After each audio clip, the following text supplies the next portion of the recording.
red carpet for a war criminal in the United States? You probably remember the Oval Office meeting with Zelensky when they mocked him for not wearing a suit, and Trump was even calling him a dictator back then.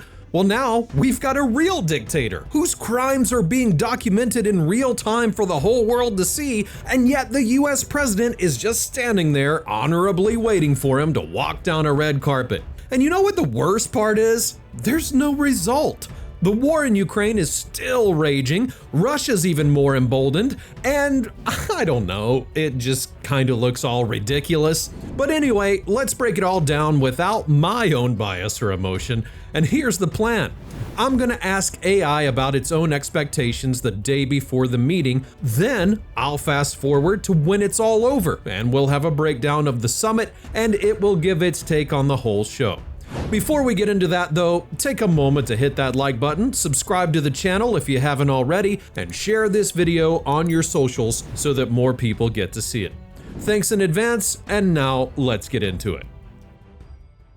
These days, it's getting much harder to understand what's true and what's not. You read stories saying the country's torn apart, your neighbor sees it as the country's best age, and somehow you're both living in the same place. And that's exactly why I started using Ground News, today's sponsor. Ground News lets you see how every side of the media covers the same story. No algorithm tricks, no echo chambers, just clear side-by-side coverage.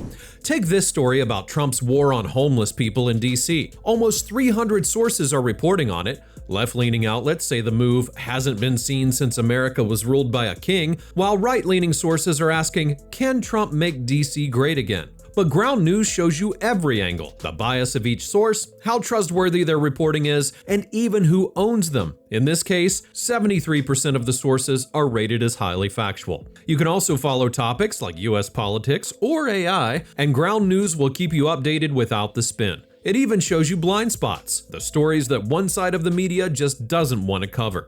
So here's the deal. Go to groundnews.com/AI or scan the QR code to get 40% off the unlimited Vantage plan, which comes out to just $5 a month. The link's also in the description and the pinned comment, and the discount only works through that link. Again, that's groundnews.com/AI.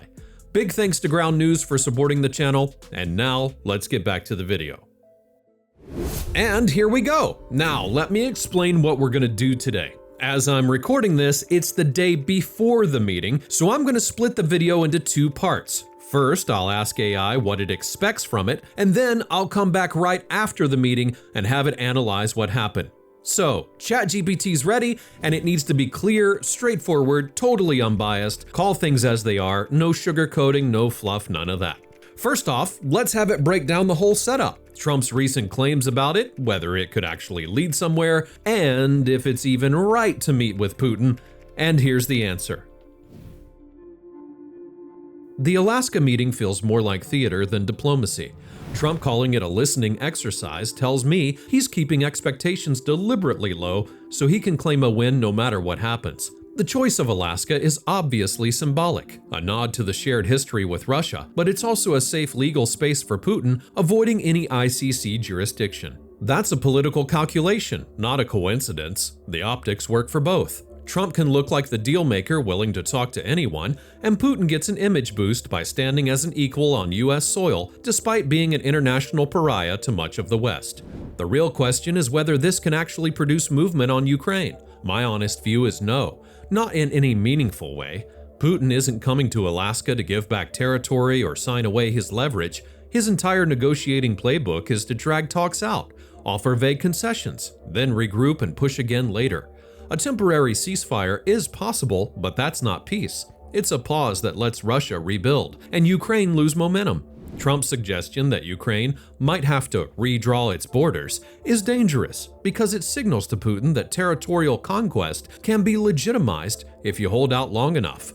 That undercuts decades of international law and sends a green light to every other authoritarian with expansionist ambitions. As for whether it's right to meet with Putin, in this case, I think it leans heavily toward a bad decision. This isn't some 0-0 tie where both sides just agree to stop and shake hands.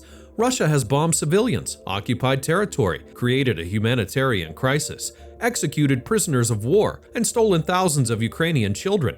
Meeting Putin in Alaska doesn't just open communication, it hands him the biggest propaganda win he could ask for. Russian state media has been telling their people for years that the West will eventually get tired of supporting Ukraine, and now they'll point to this meeting as proof they were right. It's not just any meeting either. Trump is inviting him onto U.S. soil, which is the ultimate stamp of legitimacy for a man wanted by the ICC. Without real leverage or demands, it's not a negotiation, it's a photo op that risks sending the message that the US is willing to look past war crimes for the sake of a handshake and a headline. Trump's latest claims, especially that 88% of Ukrainians want a deal and that Putin might be open to ending the war, sound more like a sales pitch than a reflection of reality. That number isn't backed by credible polling, and framing it that way makes it seem like Ukraine is begging for any agreement, which simply isn't true. His severe consequences warning to Putin is so vague, it's basically meaningless. It's a classic Trump move. Throw out a dramatic figure, keep the details fuzzy, and set things up so he can spin the outcome later as either a huge win or proof that the other side was unreasonable. The problem is, Putin's not an easily manipulated buyer in a real estate deal. He's a calculating autocrat who knows exactly how to use Trump's eagerness for a headline and the false impression that Ukrainians are overwhelmingly ready to compromise to his own advantage. If this summit leads anywhere, it'll likely be toward some loose statement about considering steps toward peace. Maybe a symbolic gesture like prisoner exchanges or humanitarian aid corridors. That's fine for headlines, but it doesn't resolve the war, restore Ukrainian sovereignty, or deter future aggression. Without Ukraine at the table, it's almost impossible for any agreement to stick.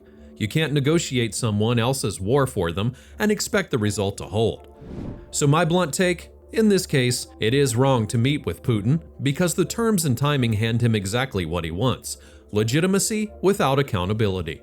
Trump's public framing so far shows more concern with optics than outcomes, and his hints about territorial compromise are a strategic gift to Moscow.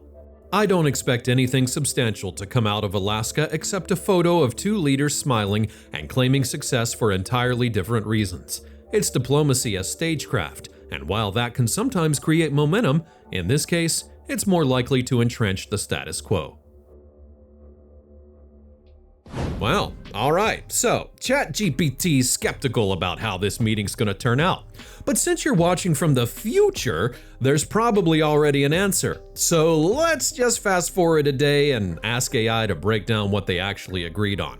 But before we get to that, take a moment to hit the like button, subscribe if you haven't already, and ring that bell so you never miss an upload. And if you want more AI takes on Donald Trump, there's a whole playlist linked to that description, and honestly, I don't even know what we haven't covered yet.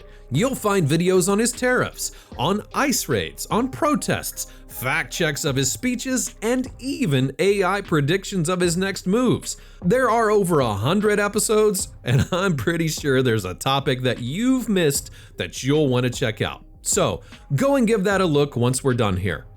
Alright, now let's jump ahead to tomorrow. Alright, welcome back to the chat. Now it's August 16th, so I'm going to ask the AI to be fully up to date.